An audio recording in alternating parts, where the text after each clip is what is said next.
Mom, kesho unaweza niamsha 6:30 asubuhi nijitayarishe? Kwani utaenda wapi kesho? Kwani umesahau tuko na semina ya mayouth kwa church kesho, mom? Nimekubuka sasa. So usikose kuniamsha, mom. Sawa, nitakuamsha, enda ukalale. Sawa, good night. Ni sawa. Keti!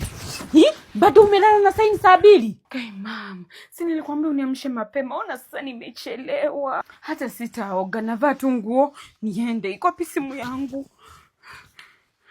Kai surely mom. Ni 5 AM. Sasa mbona uniamshe hii mapema yote surely? We, usianze. Si wewe ulikuja ukaniambia nikuamshe?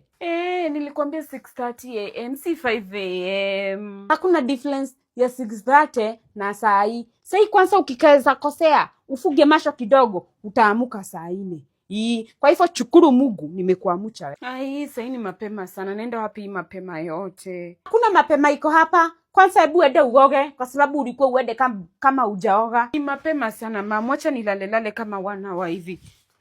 Na keti usirudi kwa hiyo kitanda kwa sababu usitarudi hapa kukuamsha tena. Unanisikia? Hata sirudi. Acha basi niende nikaoge. Sawa. Ashaingia bedroom yake kulala. Sasa ni 5:40, wacha niingie kwa kitanda nilalelale kiasi. Mimi sizi amke hii mapema yote. Kwa nini kazi naenda? Acha nilale niamke 6:30. Nimechoka. Gai, yonijua kwani ni saa ngapi? 9:30 surely. Sana nani aliambia nirudi kulala? Mungu wangu oversleep. Kai, kwani saa ni saa ngapi? Hebu nihakikishe 9:30 surely. Sasa nitafanya nini? Sasa inajua kila mtu ashafika na washaenda. Sasa nitafanya nini? Hata heri ningesikiza kenye mama aliniambia. Sasa nitadu.